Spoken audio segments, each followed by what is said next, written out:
ನಮಸ್ಕಾರ ಸ್ನೇಹಿತರೆ. ಈಗಾಗಲೇ ಬಳ್ಳಾರಿ ಯೂನಿವರ್ಸಿಟಿಯವರು PhD ನೋಟಿಫಿಕೇಷನನ್ನು ಹೊರಡಿಸಿರುವಂಥದ್ದು ತಮಗೆಲ್ಲರಿಗೂ ಗೊತ್ತೇ ಇದೆ. ಈಗಾಗಲೇ ಅದಕ್ಕೆ ಸಂಬಂಧಪಟ್ಟ ಹಾಗೆ ಒಂದು ವಿಡಿಯೋವನ್ನು ಕೂಡ ಮಾಡಿದ್ದೀನಿ. ಈ ವಿಡಿಯೋದಲ್ಲಿ ನಾವು ಕರ್ನಾಟಕ ವಿಶ್ವವಿದ್ಯಾಲಯ ಧಾರವಾಡದವರು PhD ನೋಟಿಫಿಕೇಷನನ್ನು ಹೊರಡಿಸಿರುವಂಥದ್ದು 2025-26ನೇ ಸಾಲಿನಲ್ಲಿ.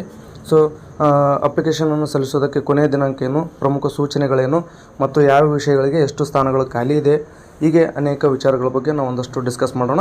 ಅದಕ್ಕೂ ಮುಂಚೆ ಯಾರೆಲ್ಲ ನಮ್ಮ ಯೂಟ್ಯೂಬ್ ಚಾನಲ್ಗೆ ಸಬ್ಸ್ಕ್ರೈಬ್ ಮಾಡ್ಕೊಂಡಿಲ್ವೋ ದಯವಿಟ್ಟು ಸಬ್ಸ್ಕ್ರೈಬ್ ಮಾಡ್ಕೊಳ್ಳಿ. ತಾವಿಲ್ಲಿ ನೋಡ್ಬೋದು, ಕರ್ನಾಟಕ ವಿಶ್ವವಿದ್ಯಾಲಯ ಧಾರವಾಡ 2025-26ನೇ ಶೈಕ್ಷಣಿಕ ಸಾಲಿನ PhD ಪ್ರವೇಶಕ್ಕೆ ಅರ್ಹ ಅಭ್ಯರ್ಥಿಗಳಿಂದ ನಿಗದಿತ ನಮೂನೆಯಲ್ಲಿ ಅರ್ಜಿಯನ್ನು ಆಹ್ವಾನಿಸಿರುವಂಥದ್ದು. ನೋಡಿ, ಫುಲ್ ಟೈಮ್ ಮತ್ತು ಪಾರ್ಟ್ ಟೈಮ್ ಎರಡೂ ಕೂಡ ಇರುವಂಥದ್ದು. ಪೂರ್ಣಕಾಲಿಕ PhD ಕೈಗೊಳ್ಳುವ ಅರ್ಹ ಅಭ್ಯರ್ಥಿಯು ಮಹಾಪ್ರಬಂಧವನ್ನು ಸಲ್ಲಿಸುವವರೆಗೂ ನಿಯಮಿತ ಸ್ವರೂಪ ಹಾಗೂ ನಿಗದಿತ ಹಾಜರಿಯೊಂದಿಗೆ ವಿಭಾಗದಲ್ಲಿ ಅಧ್ಯಯನ ಕೈಗೊಳ್ಳಬೇಕಾಗುತ್ತೆ. ಕಾಯಂ ವೃತ್ತಿನಿರತ ಅಥವಾ ಸೇವಾನಿರತ ಅಭ್ಯರ್ಥಿಗಳು ಅಂಶಕಾಲಿಕ ಅಥವಾ ಅರೆಕಾಲಿಕ ಸ್ವರೂಪದ PhD ಅಧ್ಯಯನ ಕೈಗೊಳ್ಳಬಹುದಾಗಿದೆ. ಅಂದರೆ ಎರಡೂ ರೀತಿ ಈಗ ನೋಟಿಫಿಕೇಷನ್ ಹೊರಡಿಸಿರುವಂಥದ್ದು. ಸಂಸ್ಥೆ ಅಥವಾ ವೃತ್ತಿಪರ ಸಂಸ್ಥೆಗಳ ಪೂರ್ಣಕಾಲಿಕ ನೌಕರರು ಮಾತ್ರ PhD ಸಂಶೋಧನೆಯನ್ನು ಅರೆಕಾಲಿಕ ಸ್ವರೂಪವಾಗಿ ಕೈಗೊಳ್ಳಬಹುದಾಗಿದೆ. ಅಂದರೆ ಸರ್ಕಾರಿ ನೌಕರರು ಇದಕ್ಕೆ ಅರ್ಹರಾಗಿರ್ತಾರೆ. ಸೇವಾನಿವೃತ್ತ ಸಂಸ್ಥೆ ಮುಖ್ಯಸ್ಥರಿಂದ NOCಯನ್ನು ಪಡ್ಕೊಳ್ಬೇಕಾಗುತ್ತೆ. ಉದ್ಯೋಗದಾತರಿಂದ ಸೇವಾ ಪ್ರಮಾಣ ಪತ್ರವನ್ನು ಪಡೆದುಕೊಳ್ಬೇಕಾಗುತ್ತೆ. PhD ಪ್ರವೇಶಕ್ಕಾಗಿ ಆಯ್ಕೆಗೊಂಡು ನೋಂದಣಿ ಮಾಡಿಸುವಾಗ ನಿಗದಿತ ನಮೂನೆಯ ಮುಚ್ಚಳಿಕೆ ಪ್ರಮಾಣ ಪತ್ರವನ್ನು ಕೊಡಬೇಕಾಗುತ್ತೆ. ಅಭ್ಯರ್ಥಿಯು ನಿಗದಿತ ನಮೂನೆಯಲ್ಲಿ ಭರ್ತಿ ಮಾಡಿದ ಅರ್ಜಿಯನ್ನು ಅವಶ್ಯಕ ದಾಖಲೆಗಳೊಂದಿಗೆ ನೋಡಿ 14/8/2025 ಒಳಗಾಗಿ ಸಲ್ಲಿಸಬೇಕಾಗುತ್ತೆ. ಈ ಒಂದು ಪ್ರವೇಶಾತಿಗೆ ಅರ್ಹತೆ ಏನಪ್ಪ ಅಂತ ಅನ್ನೋದಾದರೆ ನೋಡಿ, ಸ್ನಾತಕೋತ್ತರ ಪದವಿಯಲ್ಲಿ ಎಲ್ಲರೂ ಕೂಡ 55% ಅಂಕಗಳನ್ನು ಪಡೆದಿರಲೇಬೇಕಾಗುತ್ತೆ. SC ST ಕ್ಯಾಟಗರಿ 1ದವರಿಗೆ ಮತ್ತು ದಿವ್ಯಾಂಗ ಅಭ್ಯರ್ಥಿಗಳಿಗೆ ಶೇಕಡ 50% ಪರ್ಸೆಂಟೇಜನ್ನು ಮಾಡಿರಲೇಬೇಕಾಗುತ್ತೆ. ಯಾವುದೇ ಅಭ್ಯರ್ಥಿಯು ಅಂದರೆ ರಾಯಭಾರ ಸಂಸ್ಥೆಯಿಂದ ಪ್ರಾಯೋಜಿತ ವಿದೇಶಿ ವಿದ್ಯಾರ್ಥಿಗಳು ಹಾಗೂ ಇನ್ನುಳಿದ ಪ್ರಾಯೋಜಿತ ವಿದ್ಯಾರ್ಥಿಗಳನ್ನೊಳಗೊಂಡು PhD ಪ್ರವೇಶಕ್ಕೆ ಅರ್ಜಿ ಸಲ್ಲಿಸಲು ಅರ್ಹನಾಗಿರುತ್ತಾನೆ ಅಥವಾ ಅರ್ಹನಾಗಿರುತ್ತಾಳೆ. ಈ ರೀತಿಯಾಗಿ ಇರುವಂಥದ್ದು ನೋಡೋಣ.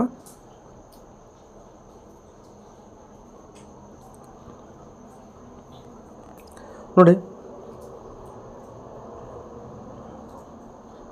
ಅದೇ ಸರ್ಕಾರದಿಂದ ಪ್ರಾಯೋಜಿತಗೊಂಡ ವಿದೇಶಿ ವಿದ್ಯಾರ್ಥಿಗಳು ಅಥವಾ ಉಳಿದವರು UGC ಅಥವಾ UGC CSIR JRF ಪರೀಕ್ಷೆ, ನೆಟ್ಟು, ಸ್ಲೆಟ್ಟು ಅಂದರೆ ಕರ್ನಾಟಕದ ಒಂದು KCET ಏನು ಹೇಳ್ತೀವಿ ಅದು, ಆಮೇಲೆ ಗೇಟು, JRE MPhil ಪ್ರವೇಶ ಪರೀಕ್ಷೆಯ ಮೂಲಕ ತೇರ್ಗಡೆಯಾದವರಿಗೆ ಪ್ರವೇಶ ಪರೀಕ್ಷೆಯಿಂದ ವಿನಾಯಿತಿ ಇರುವಂಥದ್ದು. ಅಂದರೆ ನೆಟ್ಟು, KCET, ಗೇಟು, MPhil ಈ ರೀತಿ ಪರೀಕ್ಷೆಗಳನ್ನು ತೇರ್ಗಡೆಯಾದವರಿಗೆ ಈ ಒಂದು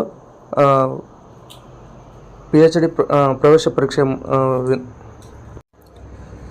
ಪ್ರವೇಶ ಪರೀಕ್ಷೆಯಿಂದ ವಿನಾಯಿತಿ ಇರುವಂಥದ್ದು.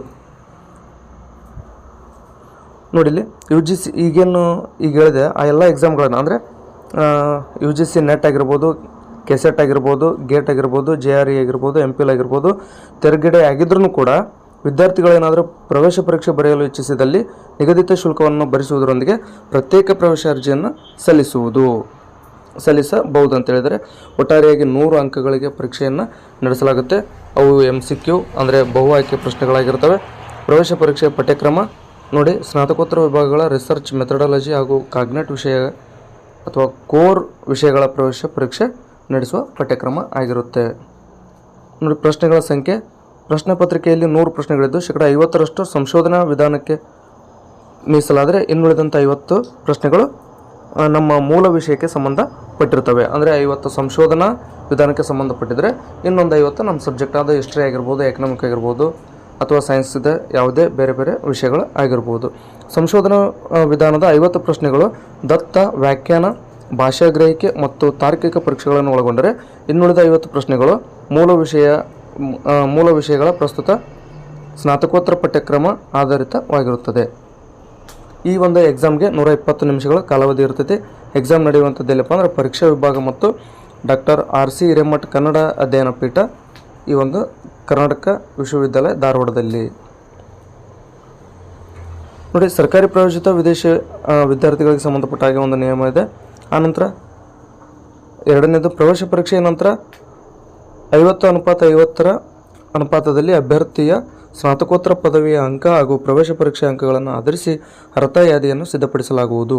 ನೋಡಿ ಏನು ಹೇಳಿದ್ದಾರೆ ಅಂದರೆ ಒಟ್ಟಾರೆ 50% ನೀವು ಪಡೆದಿರುವಂಥ ನೀವು ಏನು MA ಅಥವಾ MSc ಪಡ್ಕೊಂಡಿರ್ತಾರೆ ಅದರ 50%, ಪ್ಲಸ್ ಎಕ್ಸಾಮ್ ಏನು 100 ಮಾರ್ಕ್ಸಿಗೆ ಇಡ್ತಾರೆ ಅದರ 50%, ಈ ರೀತಿ ಲೆಕ್ಕಾಚಾರ ಮಾಡಿ ಒಂದು ಫೈನಲ್ ಲಿಸ್ಟನ್ನು ಅವರು ಬಿಡ್ತಾರೆ. ಅರ್ಹತಾ ಯಾದಿಯಲ್ಲಿರುವ ಅಭ್ಯರ್ಥಿಗಳನ್ನು ಪ್ರಸ್ತುತ ಖಾಲಿ ಇರುವ ಘೋಷಿತ ಸ್ಥಾನಗಳಿಗೆ ಮಾತ್ರ ಪರಿಗಣಿಸಲಾಗುವುದು. ಅರ್ಹತಾ ಯಾದಿಯಲ್ಲಿರುವ ಅಭ್ಯರ್ಥಿಗಳು ಸಂಬಂಧಿಸಿದ ಸ್ನಾತಕೋತ್ತರ ವಿಭಾಗಗಳು ನಡೆಸುವ ಸಂದರ್ಶನಕ್ಕೆ ಕಡ್ಡಾಯವಾಗಿ ಹಾಜರಾಗುವುದು. ಸಂದರ್ಶನಕ್ಕೆ ಸಿಗುವ ಅರ್ಹತೆಯು PhD ನೋಂದಣಿಯ ದೃಢೀಕರಣಕ್ಕೆ ಮಾನದಂಡವಾಗಿರುವುದಿಲ್ಲ. ಪ್ರವೇಶಕ್ಕೆ ಆಯ್ಕೆಗೊಂಡ ವಿದ್ಯಾರ್ಥಿಗಳ ಆಯ್ಕೆ ಪಟ್ಟಿಯನ್ನು ಸಂಬಂಧಿಸಿದ ವಿಭಾಗದವರು ನೋಟಿಸ್ ಬೋರ್ಡ್ನಲ್ಲಿ ಪ್ರಕಟಿಸಬೇಕು. ಆಯ್ಕೆಗೊಂಡ ಅಭ್ಯರ್ಥಿಗಳು 7 ಕರ್ತವ್ಯದ ದಿನಗಳೊಳಗಾಗಿ ನಿಗದಿತ ಶುಲ್ಕ ಭರಿಸಬೇಕಾಗುತ್ತೆ. ಸೊ ಇದಿಷ್ಟು ಬೇರೆ ಬೇರೆ ಒಂದಷ್ಟು ನಿಯಮಗಳಿದ್ದಾವೆ. ವಿಷಯಗಳು ಅಂದರೆ ಯಾವ ವಿಷಯಗಳಿಗೆ ಎಷ್ಟೆಷ್ಟು ಸ್ಥಾನಗಳು ಖಾಲಿ ಇದೆ ಅನ್ನೋದನ್ನು ನೋಡೋದಾದರೆ ಕನ್ನಡ ಒಟ್ಟು 17, ಮರಾಠಿ 7, ಸಂಸ್ಕೃತ 4 ಮತ್ತು ಉರ್ದು ಮತ್ತು ಪರ್ಷಿಯನ್ 2 ಒಟ್ಟಾರೆ 30 ಇರುವಂಥದ್ದು. ಅದೇ ರೀತಿಯಾಗಿ ವಾಣಿಜ್ಯ ಶಾಸ್ತ್ರದಲ್ಲಿ ನೋಡೋದಾದರೆ ವಾಣಿಜ್ಯ ಶಾಸ್ತ್ರಕ್ಕೆ ಒಟ್ಟು 9 ಸ್ಥಾನಗಳು, ಶಿಕ್ಷಣಕ್ಕೆ ಒಟ್ಟು 11 ಸ್ಥಾನಗಳು, ಕಾನೂನಿನಲ್ಲಿ 10 ಸ್ಥಾನಗಳು, ನಿರ್ವಹಣಾ ಅಧ್ಯಯನಕ್ಕೆ 28 ಸ್ಥಾನಗಳು ಖಾಲಿ ಇರುವಂಥದ್ದು. ಅದೇ ರೀತಿಯಾಗಿ ಸಮಾಜ ವಿಜ್ಞಾನಕ್ಕೆ ಸಂಬಂಧಪಟ್ಟಂಥ ವಿಷಯಗಳಿಗೆ ನೋಡೋದಾದರೆ ಪ್ರಾಚೀನ ಭಾರತೀಯ ಇತಿಹಾಸ ಮತ್ತು ಶಾಸನ ವಿಜ್ಞಾನಕ್ಕೆ 8, ಅರ್ಥಶಾಸ್ತ್ರ 25, ಇತಿಹಾಸ ಮತ್ತು ಪ್ರಾಚ್ಯಶಾಸ್ತ್ರ 6, ಗ್ರಂಥಾಲಯ ಮತ್ತು ಮಾಹಿತಿ ವಿಜ್ಞಾನಕ್ಕೆ 6, ಪತ್ರಿಕೋದ್ಯಮಕ್ಕೂ ಕೂಡ 6, ತತ್ವಶಾಸ್ತ್ರಕ್ಕೆ 11, ರಾಜ್ಯಶಾಸ್ತ್ರ 13, ಸಮಾಜ ಕಾರ್ಯ 24, ಸಮಾಜಶಾಸ್ತ್ರ 4, ಒಟ್ಟು 103 ಸಮಾಜ ವಿಜ್ಞಾನಕ್ಕೆ ಸಂಬಂಧಪಟ್ಟಂಥ ವಿಷಯಗಳಲ್ಲಿ ಸ್ಥಾನಗಳು ಖಾಲಿ ಇರುವಂಥದ್ದು.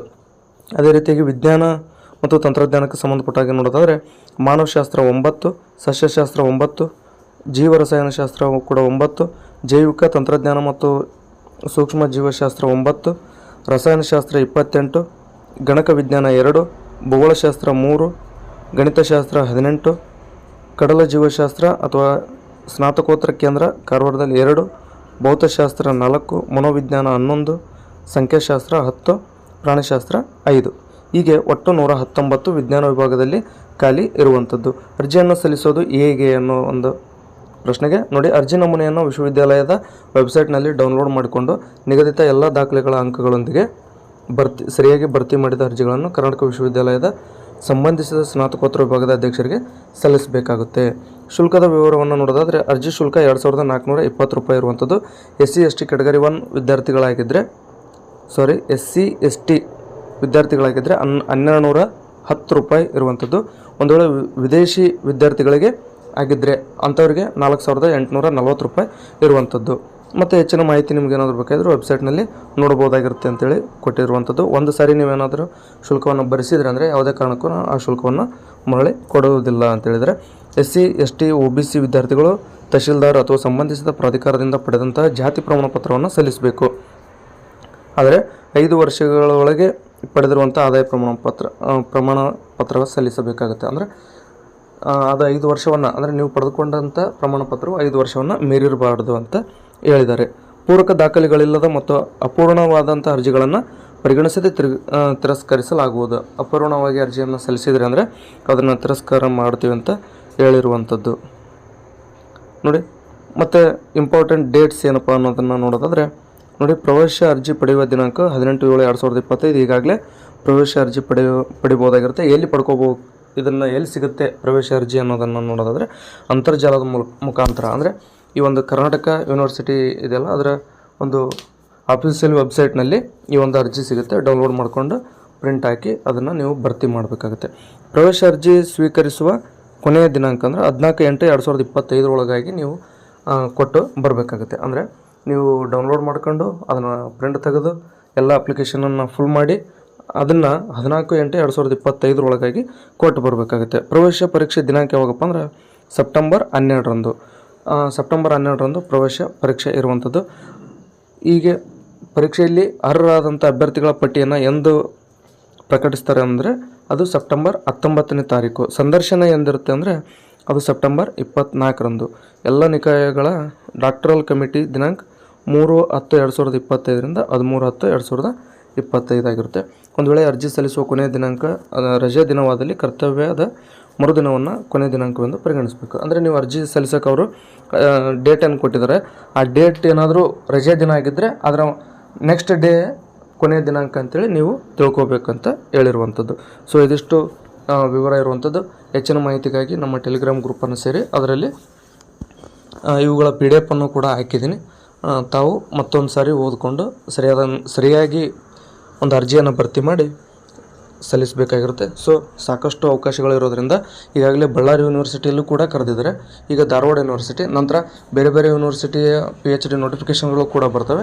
ಯಾರೆಲ್ಲ PhD ಮಾಡಬೇಕು ಅಂದ್ಕೊಂಡಿದ್ರೆ ಅವರಿಗೆ ಇದೊಂದು ಉತ್ತಮ ಅವಕಾಶ ಅಂತಲೇ ಹೇಳ್ಬೋದು. ಸೊ ಅರ್ಜಿ ಶುಲ್ಕ ಫುಲ್ ಟೈಮ್ ಮಾಡೋರಿಗೆ ಬೇರೆ ತೊಂದರೆ ಇದ್ರೂ ಕೂಡ, ಬಟ್ ಪಾರ್ಟ್ ಟೈಮ್ ಮಾಡ್ತೀವಿ ಅಂತಂದರೆ ಸಹಜವಾಗಿ ಆರ್ಥಿಕವಾಗಿ ಏನು ತೊಂದರೆ ಇರೋದಿಲ್ಲ. ಪಾರ್ಟ್ ಟೈಮ್ ಮಾಡೋರಿಗೆ ಇದೊಂದು ಉತ್ತಮ ಅವಕಾಶ ಅಂತಲೇ ಹೇಳ್ಬೋದಾಗಿರುತ್ತೆ. ಸೊ ಅದು ಪಾರ್ಟ್ ಟೈಮ್ ಆಗಿರಲಿ ಫುಲ್ ಟೈಮ್ ಆಗಿರಲಿ ಇರುವಂಥ ಅವಕಾಶವನ್ನು ಯಾವುದೇ ಕಾರಣಕ್ಕೂ ಮಿಸ್ ಮಾಡಿಕೊಳ್ಬೇಡಿ ಅಂತ ಹೇಳ್ತಾ ಈ ಒಂದು ವಿಡಿಯೋನ ಇಲ್ಲಿಗೆ ಮುಗಿಸ್ತಾ ಇದ್ದೀನಿ. ದಯವಿಟ್ಟು ವಿಡಿಯೋನ ಸಬ್ಸ್ಕ್ರೈಬ್ ಮಾಡಿ, ಅಂದರೆ ವಿಡಿಯೋನ ಲೈಕ್ ಮಾಡಿ, ನಮ್ಮ ಚಾನಲನ್ನು ಸಬ್ಸ್ಕ್ರೈಬ್ ಮಾಡಿ ಅಂತೇಳಿ ತಮ್ಮಲ್ಲಿ ಕೇಳ್ಕೊಳ್ತೀನಿ.